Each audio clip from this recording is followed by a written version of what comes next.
जय गुरु जी। Thank you very much.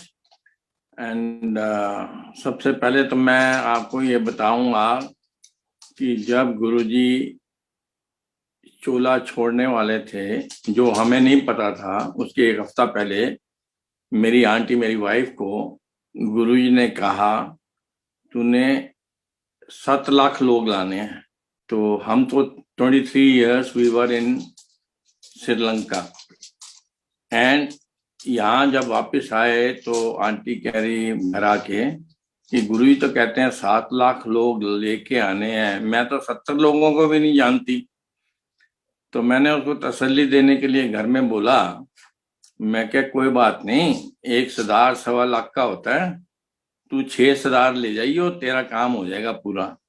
मैंने मजाक में कहा। पास पहुंचे तो भाटिया आंटी को उन्होंने बुलाया और बोला, भाटिया अंकल मजाक कर रहे थे, 6 सरदार फट जा, जो हमने घर में बात की थी। कहते हैं ये मजाक नहीं है। तो हिंदी में उन्होंने कहा 7 लाख लोग लाने हैं, पंजाबी च बोला 7 लाख लोग लाने हैं, इंग्लिश में बोला 7 लाख पीपल तुमने लाने हैं, ये मजाक नहीं है।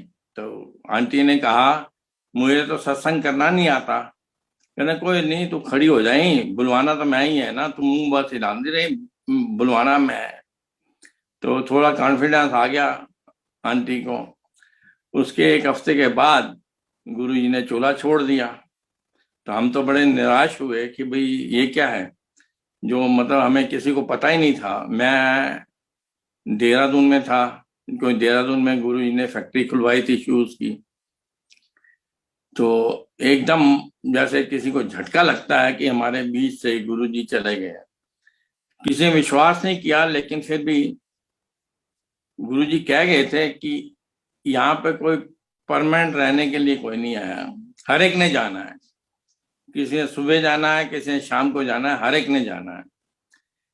तो उससे पहले की बात मैं बता दूं कि एक बार गुरु जी के पास बैठे हुए थे, मेरे ख्याल ट्यूसडे का दिन था, जिस टाइम संगत नहीं होती थी। उन्होंने कुछ लोगों को बुलाया था, तो उसमें काफी ब्लेसिंग दे रहे थे। मेरी बेटी भी थी भावना, जो आजकल ऑस्ट्रेलिया में है, उसको भी ब्लेसिंग दे रहे थे। तो साथ में मजाक भी चल रहा था। तो गुरुजी ने बोला कि बीडीएस जो मेरी बेटी ने की थी, उसका मतलब पता है? तो उन्होंने कहा 32 जन्ना सर्वनाश। तो उसके बाद फिर बोले एएससी आटा सब्जी चोर, पीजीआई का मतलब पता है? परलोक गया इंसान। ऐसे मजाक कर रहे थे। उसके बाद कहते हैं वाइफ का मतलब पता है? वर इज इनवाइटेड फॉर एवर। तो भाटिया आंटी उनके चरण दबा रही थी। उन्होंने कहा कि आपने भाटिया अंकल को तो खुश कर दिया, उनके मन की बात। कहते ना ऐंदे लई नहीं है, ऐंदे सांडू लई है, जाके कह रही हूँ, इसके लिए अभी आ रहा है। तो उन्होंने कहा हस्बैंड का मतलब पता है? Horse under fewer burden with no diversion. तो फिर उसके बाद मेरी बेटी आगे आई, तो उसको कहते हैं, उसने कहा कि मैंने एमडीएस करनी है गुरुजी। तो गुरुजी नहीं चाहते थे कि वो एमडीएस करे, कहने तेरे काम नहीं आएगी। अब उस टाइम गुरुजी को तो सब पता है, लेकिन बेटी को नहीं पता था। उन्होंने कहा नहीं, मैंने तो हायर एजुकेशन करनी है। तो गुरुजी मना क्यों? नहीं, उन्होंने कहा तो ऑस्ट्रेलिया चली जा। अब वो कहते मैंने एमडीएस का कह रही हूँ गुरुजी, कहाँ भेज रहे हैं? ऑस्ट्रेलिया। तो वो अपनी थोड़ा सा इंसिस्ट कर रही थी, नहीं मुझे हायर एजुकेशन करनी है। फिर गुरु ने कहा चल तेरा कर्नाटका ही हो जाएगा। तो गुरु ने ब्लेस कर दिया उसको एमडीएस। तो आज वो ऑस्ट्रेलिया में बैठी, जो गुरु ने कहा था। तो ऑस्ट्रेलिया में शी इज डूइंग वेल। बाकी मैं आपको शुरू से बताता हूँ कैसे गुरु के साथ कनेक्शन जुड़ा हमारा। मेरी वाइफ की मासी की लड़कियां 7 हैं, और उनमें छठी लड़की जो थी, उसका मेजर कार एक्सीडेंट हुआ था चंडीगढ़ रोड पे। सब बच गए थे, लेकिन उनकी बेटी जो 12 साल की थी उस टाइम, 91 में हुआ था उनका एक्सीडेंट। तो उसका फेस क्रश हो गया था, टेढ़ा हो गया था। तो वो 6 महीने पीजीआई में रही, मिलिट्री में थे वो। 6 महीने वो रही एम्स में, लेकिन वो ठीक नहीं हो रही थी। तो माँ उसकी बहुत दुखी थी कि भाई ये क्या करेगी, तो 12 साल के, स्कूल जाना बंद था। फिर किसी ने गुरुजी का बताया, जलंधर में बैठते हैं, वो ठीक कर देंगे, मिलिट्री वाले तो पोस्टिंग होती रहती थी। ये चले गए जलंधर गुरुजी के पास, माँ बेटी। तो गुरुजी ने देखते ही कहा, तू है तो नास्तिक, क्योंकि आर्य समाजी को नास्तिक कहते थे गुरुजी, तू लेकिन मेरे को चल के आई है, मैं तेरी बेटी नु ठीक भी करांगा और इन्हें मैं डॉक्टर बनावांगा, और इनकी शादी अशोका होटल ही होगी 10 साल बाद। अब ये तो झटका खा गई, मिलिट्री में ऐसी पोजीशन में अशोका होटल तो बहुत दूर की चीज थी। पहले तो लड़की ठीक हो, जो स्कूल नहीं जाती थी, और फिर फेस क्रश हुआ, ये ठीक हो, तो दिमाग उसका चलना चाहिए डॉक्टर बनने के लिए। पहले डॉक्टर फिर कहाँ से बनेगी? फिर उसके बाद की अशोका होटल में इसकी 10 साल बाद शादी होएगी, वो डेट वाज इम्पॉसिबल। आप बताओ, कहते हैं हम तो अफोर्ड ही नहीं कर सकते अशोका होटल, तो ये गुरुजी कह रहे हैं। तो गुरुजी तो भगवान थे, वो जो बोल देते थे उसको तो सच होना ही पड़ता था। खैर 2002 में दिसंबर में इसकी शादी फिक्स हुई, 27 दिसंबर, अशोका होटल में। 1 डेढ़ महीना पहले ये हमें बता रही कि अपना 27 25 अपना फ्री रखना, बेटी की शादी है। तो इसने कहा कि भाई लड़का कौन है, ये लड़के का भी पता नहीं है।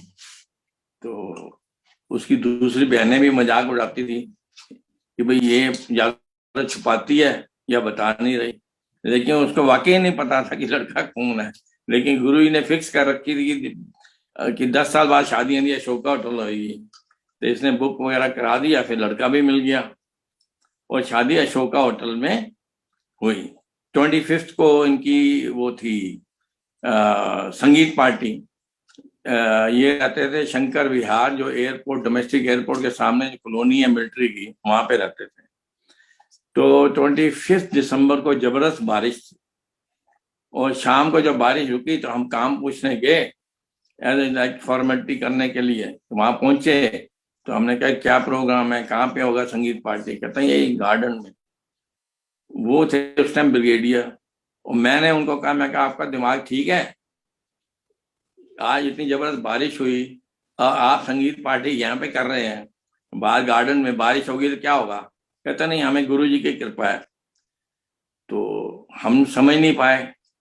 खैर दूसरे दिन हम गए, सुबह देखा बड़ी जबरदस्त धूप निकली हुई थी।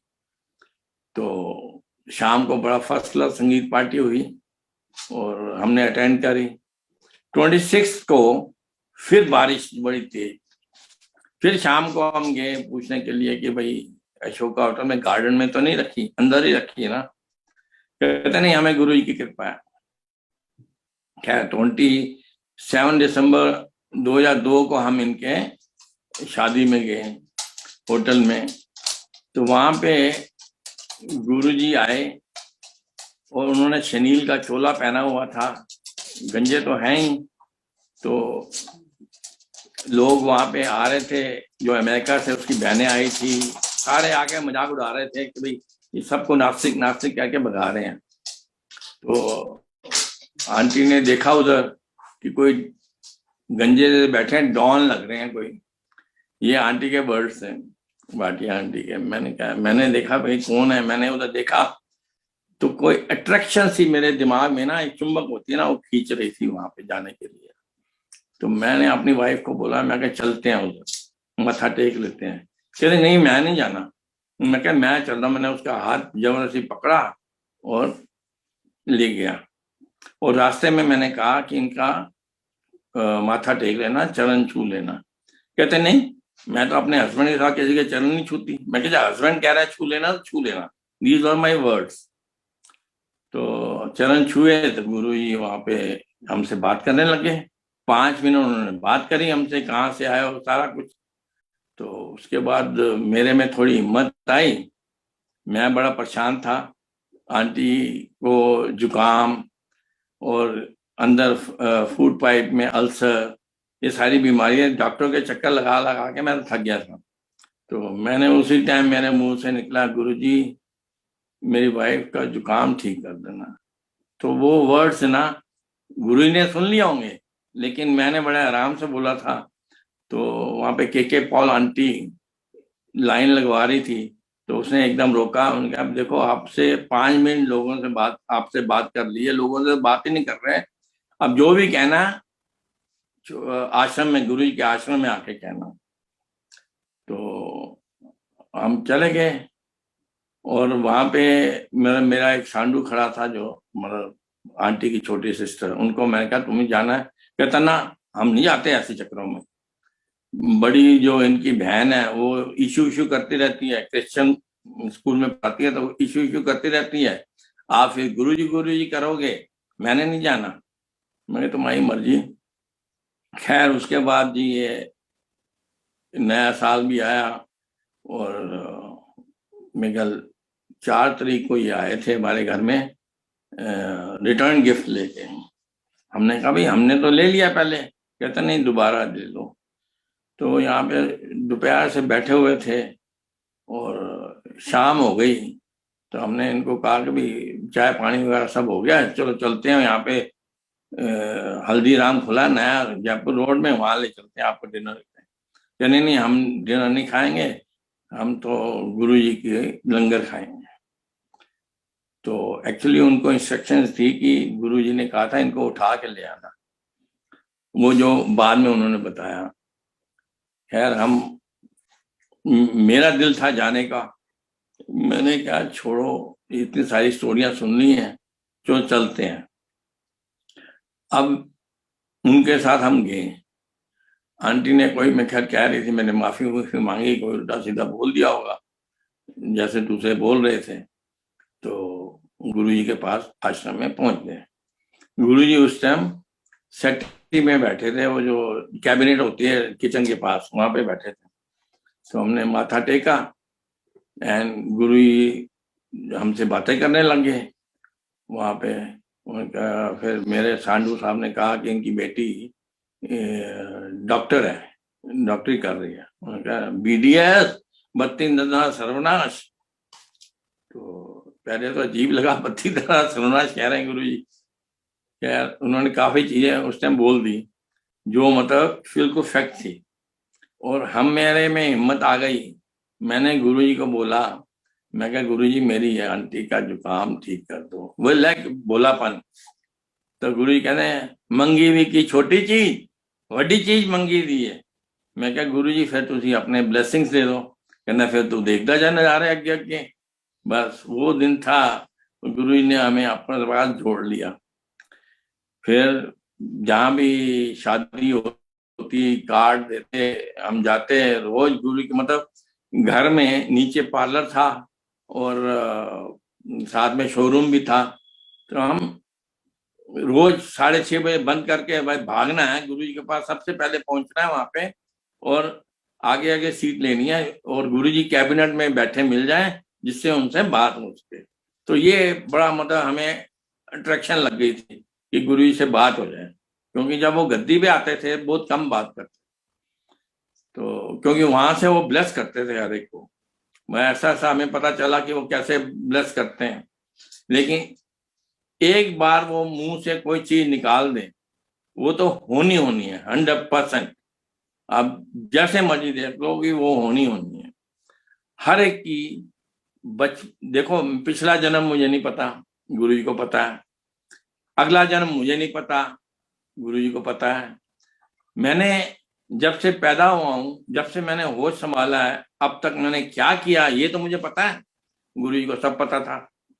तो मैं ये सोचूं वहां बैठ के, मैं क्या गुरु जी को हर चीज पता है, हमने बचपन में क्या किया। एक आदमी, दो आदमी, लाखों आदमी। मैं क्या ये कैसे हो सकता है, ये कोई आम इंसान नहीं हो सकता कोई। तो मैं ये सोचता था, मैं क्या ये कोई जरूर कुछ है, तो जिनको हर एक चीज का पता है, आपके दिमाग में क्या चल रहा है वो भी पता है। कई बार हमने ऐसी चीजें उन्होंने बताई, तो मैं तो हैरान होता था।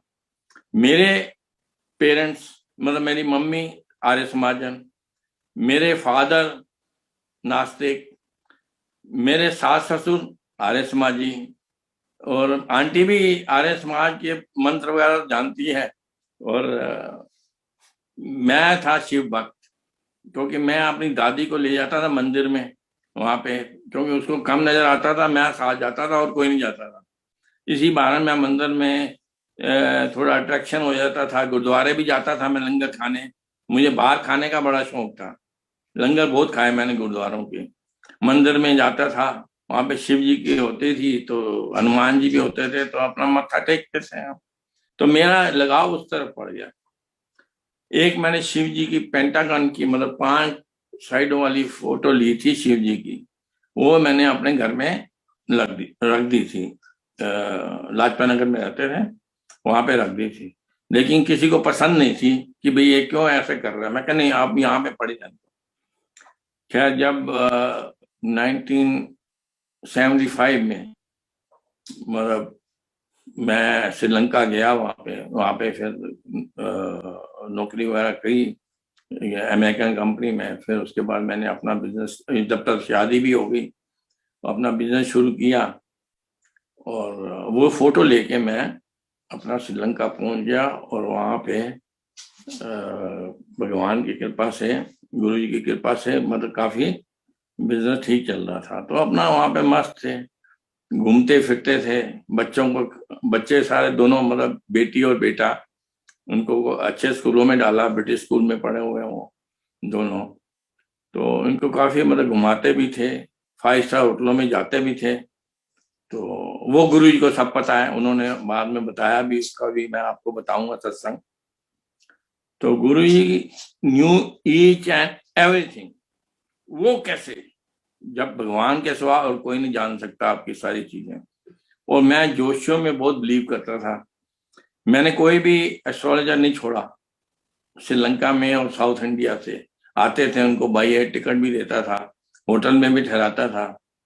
और most of the astrologers told me, आपका मेजर कार एक्सीडेंट है 57 की एज में, जरा ध्यान से चलाना कार। तो मैं वही, हर एक ने, मतलब कम से कम 8 या 9 जोशियों में से 6 या 7 ने तो बताया ही था कि 57 ईयर्स की एज में आपका मेजर कार एक्सीडेंट। तो दिमाग में घुसा हुआ था कि भाई है कार एक्सीडेंट तो फिर देखेंगे। लेकिन एट द एज ऑफ 57 मैं क्रॉस कर चुका हूँ, नाउ आई एम 70। गुरु जी ने ब्लेस करके वो भी काट दिया मेरा।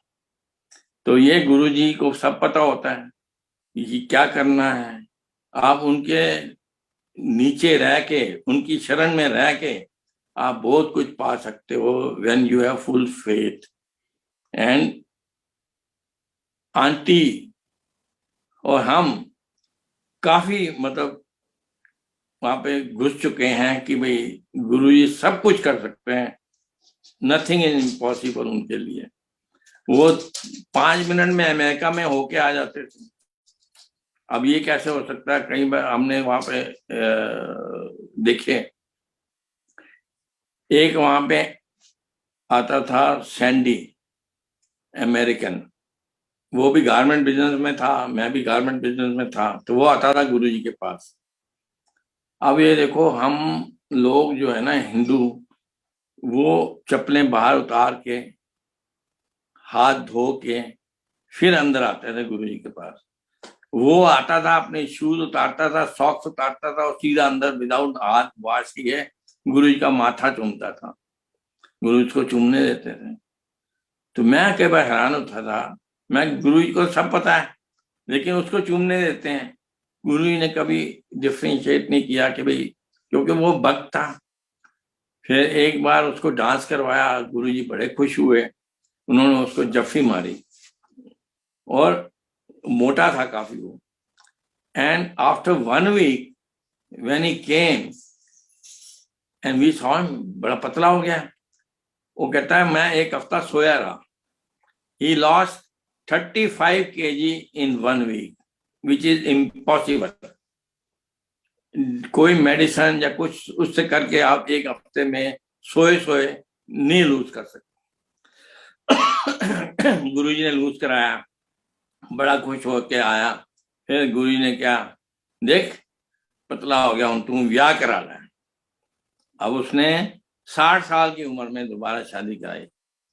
मतलब गुरु जी न्यू एवरीथिंग कि भी इसको क्या चाहिए, क्या करना है।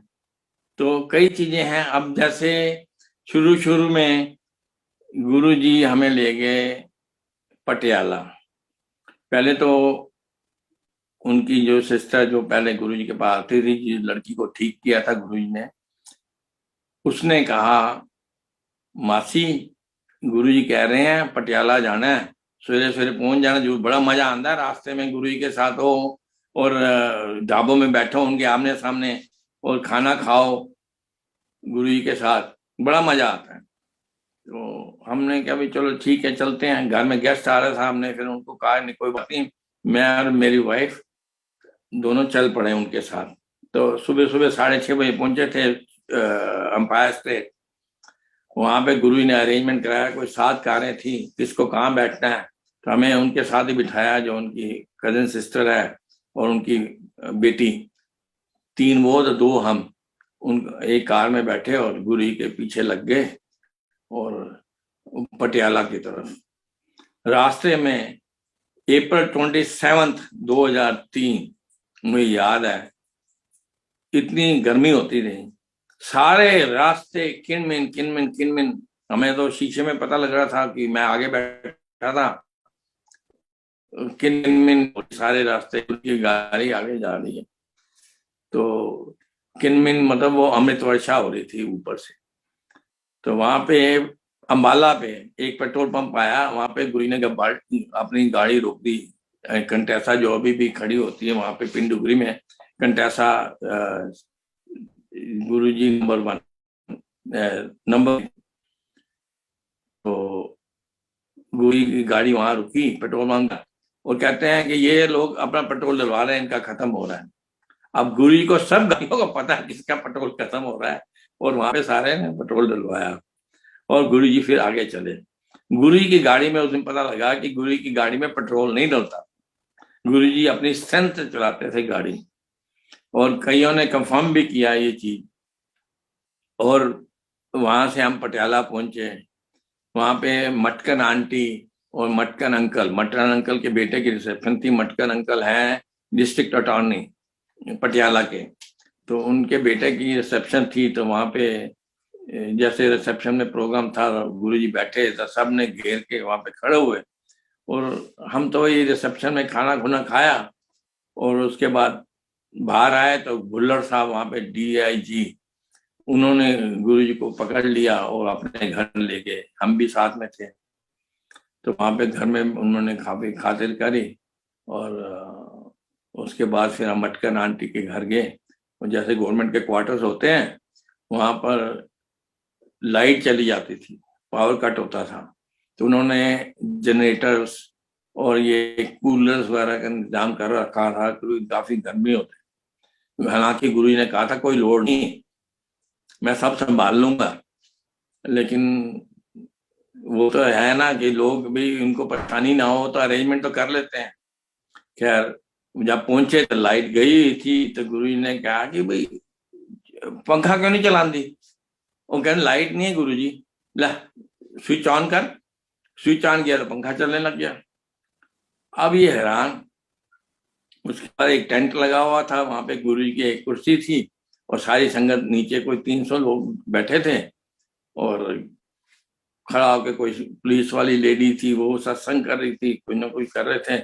न मीन टाइम, आप देखो April 27 को गर्मी का टाइम होता है, तो गुरु जी ने वहां पे एक काला बादल 3.5 घंटे ऊपर लाइक अम्ब्रेला खड़ा कर दिया और हवा चला दी इतनी ठंडी। किसी लेडीज के पास शॉल तो थी नहीं, सब चुनिया लेके चली थी, और ये चुनियों को ऐसे करें ठंड लगती। तो गुरु जी ने कहा कि मतलब देख रहे गुरु जी हमारी तरफ, ऊपर देख रहे हैं कि इनको समझ आ रही नहीं आ रही। मतलब काला बादल आप कैसे खड़ा कर सकते हो 3.5 घंटे। मतलब वो बताना चाह रहे थे कि मैं क्या कर सकता हूँ। खैर उसके बाद हम वापस चले एंड रात का टाइम था, कोई मेरे ख्याल 10:30-11 बजे। तो ये हम कार में बैठे तो सारे ढाबे वगैरह निकल रहे थे। ये जो ढाबे की जगह कौन सी है, नहीं नहीं, वो कौन सी मूर्थल। तो वो निकल रहे, तो इसने अपनी भांजी को कहा कि निक्की तू तो कहती थी गुरु जी का बड़ा मजा आता है, ढाबों में बैठते हैं, यहाँ पे तो सारे ढाबे निकले जा रहे हैं। तो एकदम गुरु जी की कार ने ब्रेक मारी, और हम भी पीछे थे, इन्होंने मारी, तो वो यू टर्न लेके ढाबा नंबर आहूजा नंबर 1 ढाबे पे जाके रुक गए। उतरे तो जनरल साहब को, मेजर जनरल को बनाया था गुरु जी ने कि हुन अपनी साली को पूछ मजा आया। मतलब जो हम उस कार में बात कर रहे हैं गुरु जी सब पता है। ढाबे में बैठ के गुरु जी के साथ मजे किए, उनके सुबह के पराठे बने हुए, उन्होंने वो प्रसाद दे के हमें वो खिलाया, बिल्कुल जैसे ताजे बिल्कुल बने हुए। तो उस टाइम फिर जब उठ के आए गुरुजी अपनी कार में बैठे, तो आंटी गई माथा टेकने, मैं पीछे था, तो ऐसे पैर छुए, तो गुरुजी ने बोला भाटिया आंटी फिक्र ना करें, भाटिया अंकल मैं फिट रखांगा। मैं पीछे खड़ा सुन लिया, मैं क्या मुझे तो एक डिग्री मिल गई कि गुरु जी कहने मैं फिट रखूंगा। तो मैं क्या हूं तो कहो ऐश, क्योंकि गुरु जी ने गारंटी दे दी है। वाकई उन्होंने फिट रखा है काफी। एंड मैंने आंटी को कहा, आंटी मानती नहीं है ये चीज, वो कहती आपने सुना क्यों आप ये खाते हो वो खाते हो। तो आंटी कई बार डांटती रहती मुझे। मैं कहा मुझे गुरु जी की गारंटी मिल चुकी है। खैर ये हमारा वो था। उसके बाद वापस आए, एंड जब लंगर कर रहे थे, मैं तो खैर दुखी था ही कि इनको डॉक्टरों के पास ले जाने हैं। लंगर कर रहे तो सेवादार आया, उसने स्पेशल मिर्चों की चटनी जो है ना इनकी थाली में डाल दी गई, भाटिया आंटी के लिए गुरु जी का प्रसाद।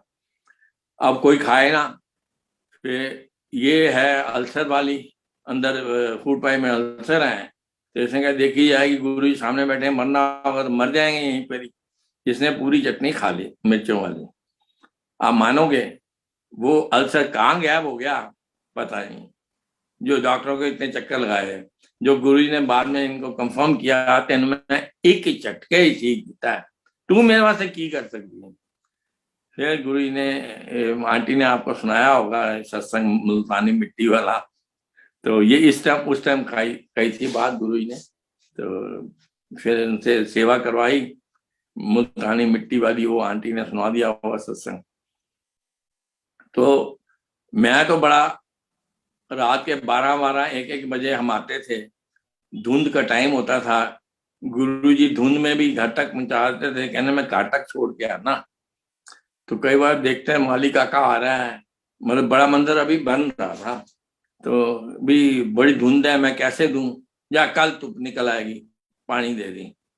तो दूसरे ने देखा धूप निकल आती। तो कई ऐसे चीजें थी जो हम गुरु जी की सुनते थे हो जाती थी। तो कॉन्फिडेंस बढ़ता गया हमारा कि भाई गुरु जी के पास तो ये चीजें बहुत हैं कि भाई ही नॉट अ ऑर्डिनरी मैन, ये तो बहुत बड़े। खैर एक बार उन्होंने कंफर्म भी किया, जब बुलाया था हमें ऑफ डेज में, मेनका गांधी का बर्थडे था अगस्त में, तब गुरु जी ने बताया था, मजाक भी कर रहे थे, कहते पहले नंबर पे आती है गुरु, ये समझा रहे थे, दूसरे नंबर पे आती है संगत, तीसरे नंबर पे आते हैं शिव जी, ऐसे समझा रहे थे। फिर आराम से मुझे कहते हैं मैं महाशिव हूँ। मैं कहा जय गुरु जी। मैं माथा टेक दिया, गुरु जी आप महाशिव हो, क्योंकि आपने शादी कराई नहीं, शादी कराने वाले तो शिव जी हैं, ब्रह्मा हैं, विष्णु हैं, तो आपने कहने उनको क्रिएट मैंने किया। तो ये 10 द्वार पार करके महाशिव बैठे हैं, इनको कोई छोड़ सकता है क्या? जो अभी तक आपको दर्शन देते हैं, आपको कल्याण करते हैं, इस टाइम भी, तो वो कौन हो सकता है? अभी आंटी ने अपना सत्संग सुनाया होगा, इनको कैंसर था, जो उन्होंने वहां पे 16 साल पहले इनको बता दिया था, तेरे कम संगत आएगी, रिश्तेदारी कम नहीं आनी। अब बताओ कोविड के time she is in Australia, वहां पे कैंसर निकला, और हम सारे यहाँ से जा नहीं सकते, वहां पे संगत ही काम आई, और इसका कैंसर ठीक करा दिया, और कैंसर फ्री हो गई है। तो ये कौन कर सकता है? ये गुरु जी सिर्फ है जो महाशिव हैं, तो इनको आप छोड़ सकते हो क्या? इनके सत्संग जितने सुनोगे उतना आपका कल्याण होगा। तो ये तो मैं आपको बता दूं। और दूसरी एक चीज थी, इनका फोन आया था एक बार शाम के time. He was in Agra Monday. Aunty तो याद कर रही थी कि मंडे को आप कहाँ होगे। ये आ रही थी वहां से फिजियोथेरेपी करा के, और रास्ते में पैदल आ रही थी। मैं हालांकि हाफ रास्ते में इसको लेने जाता था, इसका फोन आया था लेने जाता, लेकिन इसका आया नहीं।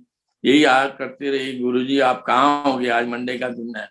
तो उसी टाइम रात को घर में पहुंचे तो गुरुजी का फोन आ गया, भाटिया अंकल अपने साले को पूछ, क्योंकि मेरा साला आगरे में रहता है, कि ਇੱਥੇ पिछोरी खाना कितने मिलता है। तो मैं 5 मिनट बाद तेन फोन करांगा। मैं क्या गुरु जी उन्होंने मैं सेवा से भेज देवा, कहने नहीं उनकी जरूरत नहीं। तो खैर मैंने अपने साले को फोन किया, वो भी उछला बहुत कि भाई मैं सेवा में जाता हूँ, कि नहीं वो मना कर रहे हैं। तो बता कहाँ है पिछोरी खाना, फिर उसने बताया मुगल होटल। तो फिर गुरु जी का फोन, मैं गुरु जी को फोन मिला रहा हूँ, मुझे नहीं मिलता। फिर गुरु जी का फोन आया कि भाई, मैं कहा मुगल होटल कह रहे थी। कहना अच्छा ठीक है। उसके बाद वो आए वहां पे, थर्सडे को हम गए वहां पे गुरु जी के पास। गुरु जी सेट वही कैबिनेट में बैठे थे, लत्थी मार के। तो मैंने उनके पास माथा टेका। गुरु जी मुझे छेड़ रहे, तेरे मैं आगरा गया थी। मैं कहा गुरु जी आपने मौका नहीं दिया सेवा का। कहता नहीं, मैं उसे एसएसपी नाल गया सी ताजमहल दिखान, नीचे वाला दरवाजा खुलवाया और दिखान गया सी उसे शिवलिंग है। मैं हैरान, मैंने उनके गोडे पकड़ लिए, जैसे रोंगटे खड़े हो गए। मैं क्या गुरु जी, भावना बेटी मेरी जी ना किताबें बहुत पढ़ती है, मुझे कहती है कुतुब मीनार में भी शिवलिंग है। कहना हाँ जी। मैं कहा वो तो कहती है मक्का मदीना में भी शिवलिंग है। गुरु जी कहने हाँ जी। मैं क्या गुरु जी आप इतने ज्ञानी हो, सब कुछ जानते हो, मीडिया में क्यों नहीं आते? गुरु जी का ना, पहले मैं अपने लोगों का कल्याण कर ला। जैसे उन्होंने बोला, मैंने उनके मेरे रोंगटे खड़े हो गए। गुरु जी ने अपने लोगों में हमें शामिल कर दिया। तो ये गुरु जी जो है ना सब कुछ जानते हैं। तो इस पे आप विश्वास रखो कि आप गलत जगह नहीं हो। जो भी आपके कष्ट है वो हरते हैं। कौन कर सकता है आपको बिना पैसे के? कोई डॉक्टर भी आपको फीस लेगा? ये तो बिना फीस लिए सब कुछ किए आपकी पूरे स्कैन करके आपको ठीक कर देते हैं। तो अभी भी कर रहे हैं वो। तो मैं तो कहता हूं कि मैं इनको छोड़ना नहीं। मैं हमेशा अपने सबको कहता हूं इनको छोड़ना नहीं, इनके चरण नहीं छोड़ना। मुझे जिंदगी में 2 बार डांटा है गुरु जी ने, जबरदस्त। एक बार तो जब मेरे फादर की 2005 में डेथ हुई थी, तो मैं वहां पे गया था। तो उनकी बॉडी उठाते हुए ना, एकदम झटके से उठाई थी तो मेरी चुक निकल गई थी कमर से। तो मेरे से बैठा नहीं जा रहा था वहां पे। तो फिर मेरे हवन ववन मेरी मदर ने करवाया था। तो मैं क्या, मैं तो नीचे नहीं बैठा, मेरे लिए वो स्टूल वगैरह रखवा लिया था। तो साथ में मेरा एक कजिन बैठा था, मेरे से थोड़ा बड़ा है। कहता है भाई साहब 6 महीने से मैं लटका हूँ बेल्ट पहन के, और मेरी कमर की दर्द नहीं जा रही, चुप निकली थी। मैंने दिल में सोचा, मैं क्या तेरी निकली होगी, मेरे पास तो ऐसे बड़े डॉक्टर हैं जो 1 सेकंड में मेरा ठीक कर देंगे। मैं दिल में सोच रहा हूँ मैं। खैर मैं आया गुरु जी के पास। तो वहां पे सीढ़ियों में बैठ गया, क्योंकि नीचे बैठा नहीं जा रहा था, सीढ़ियों में बैठ गया जो ऊपर जाती हैं। यदि किसी ने एम्पायर स्टेट देखा हो, दरवाजे से घुसो तो लेफ्ट हैंड को सीढ़ियां ऊपर जाती हैं, ऊपर कई बार गुरु जी भेजते लोगों को। तो मैं सीढ़ियों में बैठ गया। सिंगल अंकल आए, कहने लगे भाटिया अंकल रोज आगे बैठने वाले आज सीढ़ियों में बैठे हो, की गल है? मैं कहा गुरु जी मेरी है ना पिठी बड़ा दर्द है, चुप निकली है। कहते हैं क्यों, आंटी ने बेलन मारे है? मैं कहा नहीं। उन्होंने मजाक किया। फिर उन्होंने उसको जोशी अंकल को बोला कि इनको लंगर यहीं पे दे देना। जोशी अंकल ने सुना या नहीं सुना मुझे नहीं पता, लेकिन उन्होंने नहीं दिया। दोबारा कहा तब भी नहीं दिया। मैं क्या अब ये देंगे नहीं, कि गुरु जी की मर्जी नहीं होगी। तो मैं जाके आगे गया तो मुझे सीट मिल गई गुरु जी के लेफ्ट हैंड साइड में, दीवार के साथ टेक लगा के बैठने की। वहां बैठा मैं। तो मैंने लंगर खाया। तो लोग आ रहे थे, माथा टेक रहे थे, और गुरु जी के चरण नीचे थे। मैं गुरु जी को प्रार्थना करूं, गुरु जी मेरी तो चुकने के लिए आज मैं चुक नहीं सकता। मैं हमेशा गुरु जी के पैर चूमता था। मैं क्या, आप अपने चरण ऊपर कर लेना जब मेरी बारी आए, और मैं आपके मतलब आराम से चूम सकूं। तो जैसे मतलब मैं माथा टेकने के टाइम आया तो गुरु जी के चरण नीचे थे, तो जैसे मेरी बारी आई तो गुरु ने चरण ऊपर कर दिया। तो मैंने उनके चरण चूमे, मैं कहा थैंक यू गुरु जी, आपने मेरी पुकार सुन ली, अब मैं ठीक हो गया। वाकई मैं उसके बाद दर्द खत्म। दूसरे दिन में फिर आके वहां पे बैठने लगा, वो गुरु जी ने डांटा, चलो थे, मतलब अब टेक लगा के बैठना। जब मैं ठीक कर दिया, वहां पे बिठाया जहाँ पे टेक नहीं लगता था, तो एक दिन में उन्होंने मुझे ठीक कर दिया। एक बार फिर डांटा था जब हमारे इधर ना नीचे लोअर ग्राउंड फ्लोर में पार्लर और शोरूम होता था। तो शाम को जल्दी जल्दी में वर्कर्स जो है ना हमारे, वो चाय वहां पे रख गए होंगे, चाय का पतीला, पीछे किचन थी। तो फिर उसके बाद कस्टमर आ गया होगा, चले गए होंगे, हमने भी जल्दी जाना था हम गुरु जी के पास। तो आंटी गई थी वहां पे अपनी बहन के घर जनकपुरी, बेटी के साथ। मैं गुरु जी के पास गया और वहां पे आराम से हाथ उथ धोए और बैठा और लंगर किया। पहले पहले शिफ्ट में लंगर कर लिया। तो जैसे ही मैंने लंगर किया, गुरु ने वो डांट रहे, चल काट, सीधे काट जा।